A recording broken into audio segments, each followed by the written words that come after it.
Sanjeev Jha ji, Ratnakar ji, Pankaj Sharma ji and Ramkripal ji, only these people जिनका मैंने नाम लिया। Thank you. सुधांशु जी ये कह रहे हैं भाई कि झारखंड में ये आपका प्लान है, ये आपकी पार्टी का प्लान है। जिस तरह से जब मनीष सिसोदिया जेल में गए थे तो संजीव झा जी बैठे थे और संजीव झा जी ने कहा था कि आप मनीष सिसोदिया को अपनी पार्टी में शामिल करना चाहते हैं, यानी मनीष सिसोदिया को आप बीजेपी में शामिल करना चाहते हैं और ये आपने ऑफर दिया। यही बात अब जेएमएम बोल रही है। तो कोई भी पार्टी हो जिसका भी नेता करप्शन के चार्ज में अंदर जाता है, उसका सेम एलिगेशन होता है कि सुधांशु त्रिवेदी जी आपकी पार्टी उसको ऑफर दे रही है अपनी पार्टी में आने के लिए। यही बात अब जेएमएम बोल रही है कि हेमंत सोरेन जी को भी ऑफर दिया था। ऐश्वर्य जी इस समय दो पार्टियों के भ्रष्टाचार के विषय चर्चा में है। हाँ। एक झारखंड में जेएमएम का और बिहार में लालू प्रसाद यादव जी का।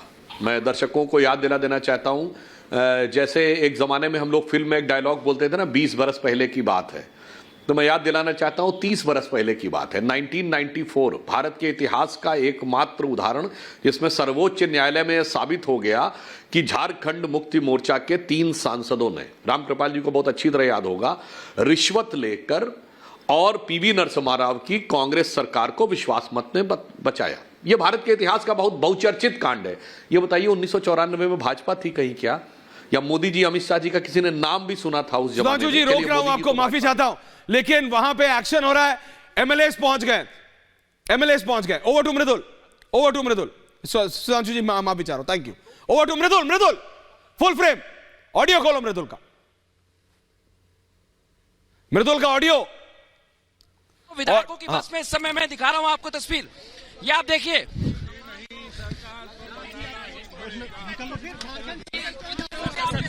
कितने लोग जा रहे हैं, कितने लोग जा रहे हैं सर? हम लोग पूरे जो 43 लोग हैं वो 43 लोग को जाना है। हाँ 43 लोग। क्या लगता है सरकार हमारी कहीं फिरदौस आ गया बीच में रखिए शर्मा, उसके बाद मैं डिबेट पे जा रहा हूं। सुधांशु जी इस लाइव फ्रेम को रखिए बीच में। हाँ सुधांशु, सुधांशु जी बोल रहे हैं।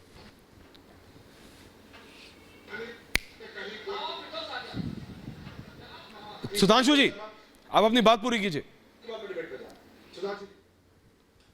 हाँ तो मेरा ये कहना था ऐश्वर्य जी, हाँ आवाज आ रही ना मेरी?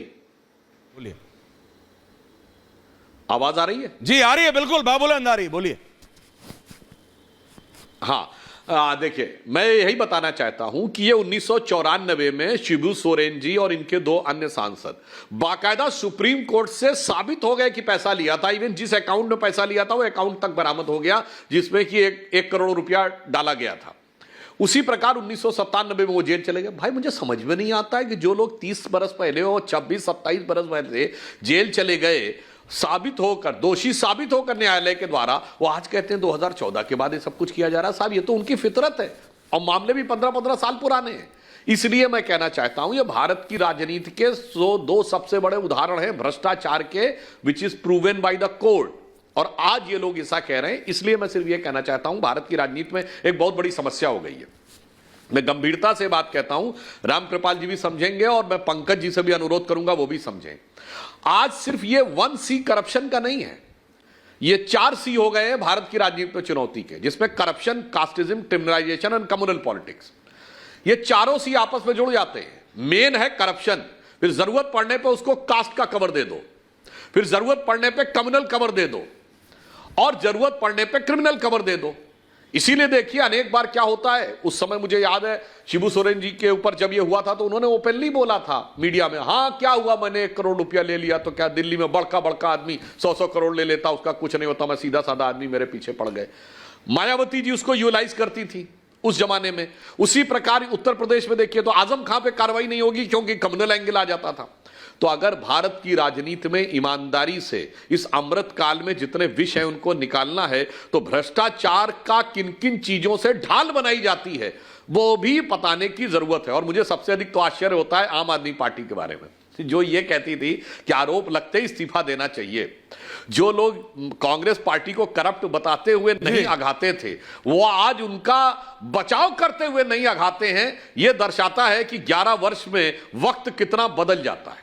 तो यही मुझे लग रहा था कि आपको रामकृपाल जी 2 बार याद आ गए, पंकज जी भी 1 बार याद आ गए, आपको संजीव झा जी याद नहीं। अरे संजीव जी, ये सब करप्शन पे आखिरकार ये विपक्ष का स्टैंड है क्या? आप तो अभी भी इंडिया लाए, आजकल तो आप कांग्रेस के साथ जॉइंट प्रेस कॉन्फ्रेंस करते हैं इलेक्शन हारने के बाद। संजीव जी, जिसके नेता को आप इलेक्शन में हराते हैं ना, दिल्ली में जिस पार्टी को आपने हराया है, सरकार बनाई, उसी के साथ जॉइंट प्रेस कॉन्फ्रेंस हो रही है आजकल आम आदमी पार्टी की।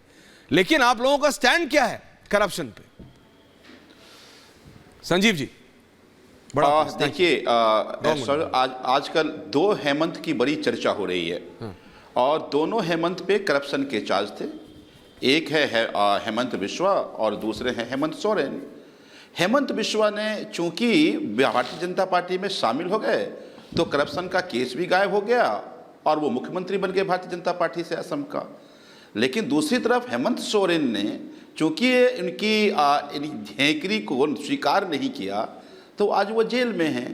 और बात केवल हेमंत सोरेन की नहीं है, ऐसे एक एक कर नेता जो इनको आंख में आंख डालकर चुनौती डाल रहा है उसको वो जेल में बंद कर रहे हैं। इसका मतलब ये हताश हैं।